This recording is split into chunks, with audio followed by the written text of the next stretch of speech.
droga injetável, né? E que aí foi um processo difícil, porque a gente estava também começando com a gente, prefeitura, com a redução de danos.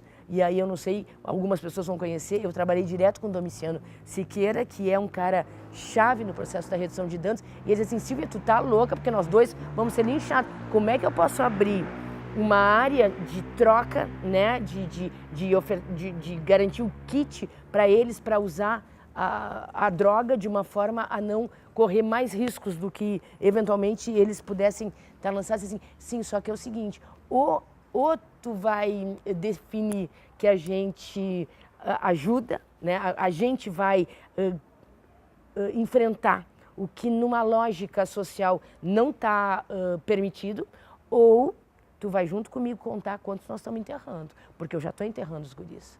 E eu não vou mais carregar essas mortes no meu coração sem ter feito tudo o que era possível fazer num tempo que a redução de danos era uma intervenção. Não era só uma linguagem, não era só uma estratégia, era uma intervenção. E a gente fez isso. Abrimos na rodoviária uma zona de troca e tal. Eram crianças? Eram crianças. E por que eu tinha que dar sentença de morte? Por que elas tinham uma tristeza tão grande que a vontade de viver não existia? Então eu tinha um projeto de morte, eu não tinha um projeto de vida. E o desafio era esse, assim, era ter a humildade de escutar o que eles diziam, de aprender com eles a potência da vida, de dar o tempo, de esperar o tempo deles para compreender o caminho, porque assim como eu tenho a minha bagagem, eu tive as minhas oportunidades, eu nasci tal dia, eu tive escola pública, eu tive acesso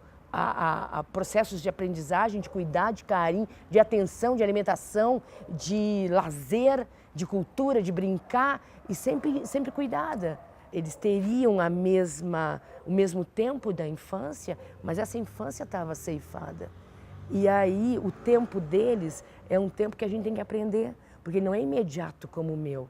Eu tenho uma resposta, porque eu tenho, ao longo da minha vida, tido espaço e oportunidade de elaborar. Eles têm que sobreviver.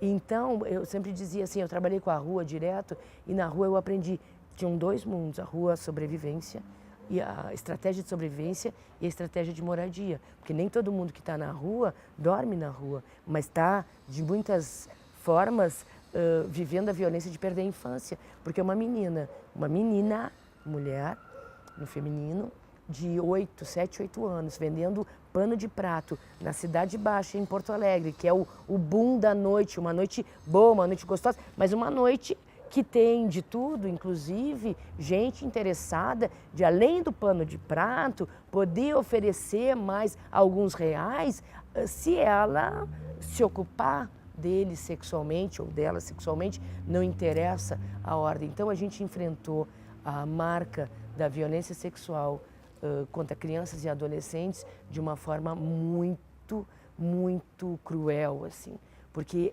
essa experiência, ela marca a vida, não que não tenha condição de construir uma elaboração sobre, ela não mata, mas ela marca de uma forma muito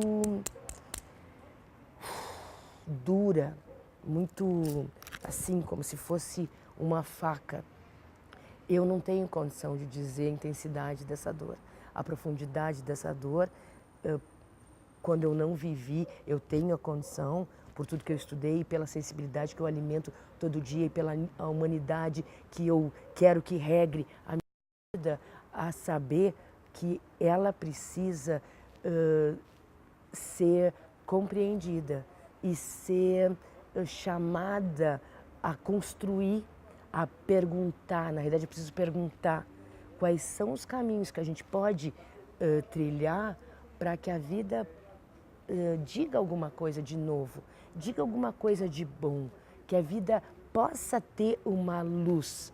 Eu pergunto, e o tempo dela construir essa resposta vai ter totalmente a ver com a minha capacidade de estabelecer um laço, de estabelecer um vínculo, de não ir pela cobrança ou não me regrar pelo tempo do serviço, do horário e do número de vagas, porque tem isso, né? Depois estoura as vagas, depois não tem, depois isso, né? Então, assim, por isso que a rua, ela pode ser vivida e pode ser suportada se a gente estabelecer um vínculo que me comprometa a voltar. Porque ela sabe que eu vou voltar. Se ela sabe que eu vou voltar, ela vai esperar.